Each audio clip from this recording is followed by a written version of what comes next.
September 2024 July এবং 5 August যেভাবে এই ফ্যাসিবাদী হাসিনা আমার সন্তান আমি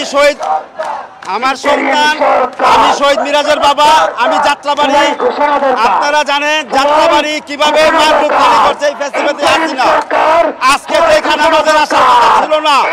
তাই আমি বলবো আপনাদের মাধ্যমে দেশবাসীর কাছে বলতে চাই অবিলম্ব এই 5 আগস্টের ভিতরে আমাদের সন্তানের যেটা মূল দাবি জুলাই ঘোষণাপত্র শহীদদের সম্মাননা উনি যদি না দেয় আপনার মাধ্যমে ডাক্তার ইউনূস সাহেবকে বলতে চাই উনি কোন নির্বাচিত সরকার না, আমার সন্তানের রক্তের বিনিময়ে আজকে বসে আছেন এবং 5 আগস্টের ভিতরে যদি ঘোষণাপত্র না দেয় সারা বাংলাদেশে আহত নিহত শহীদ পরিবার রাজপথে দাঁড়িয়ে আমরা অভিভাবকরা মাথায় কাপড় পরে আবার রাজপথে দাঁড়াবো।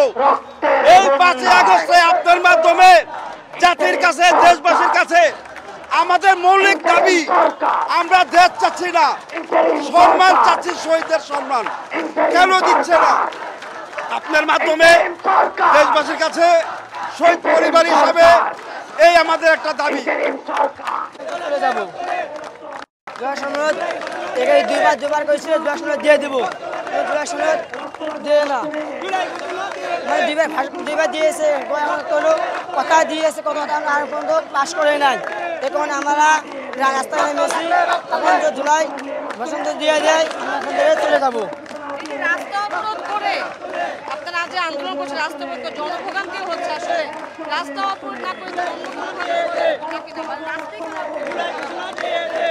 এখন আমাদের জীবন মারার জন্য আমরা এসেছে এখন সবাই ভাইয়েরা যে ভাষণে দিয়েছে কোনো আমাদের দেয় নাই এখন আমাদের নেওয়ার জন্য রাস্তা বন্ধ হয়েছে।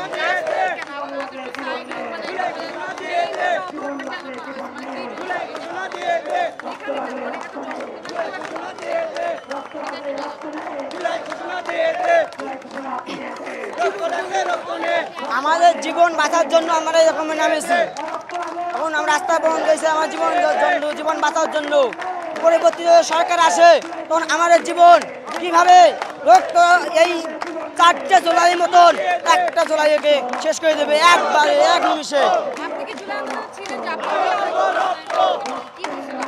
আমাকে দুটা পুলিশে পায়ে ধরে গুলি করেছিল আমার পায়ে, এখন আমার পায়ে আরো 150টা গুলি আছে কিন্তু ডাক্তারের কাছে গেছিলাম কোনো ডাক্তার নেয় না, কোনো হাসপাতালে আমাকে আর নেয় না, বলে এই রুগী আর চলবে না, এই রুগী আর চলবে না বাদ দিয়েছে। এখন আমার পায়ে আরো 150 বুলেট আছে, এই 150 বুলেট বাদ দিতে আমি পাইনি। জুলাই ঘোষণাপত্র এবং জুলাই সনদ বাস্তবায়ন না হওয়া পর্যন্ত আমাদের অবস্থান কর্মসূচি অব্যাহত থাকবে এবং জুলাই ঘোষণাপত্র জুলাই সনদ বাস্তবায়িত হওয়ার পরে সরকার যখন প্রতিশ্রুতি দিবে যেটাকে স্থায়ী বিধানে অন্তর্ভুক্ত করা হবে তখনই আমাদের কর্মসূচি আমরা শেষ করব।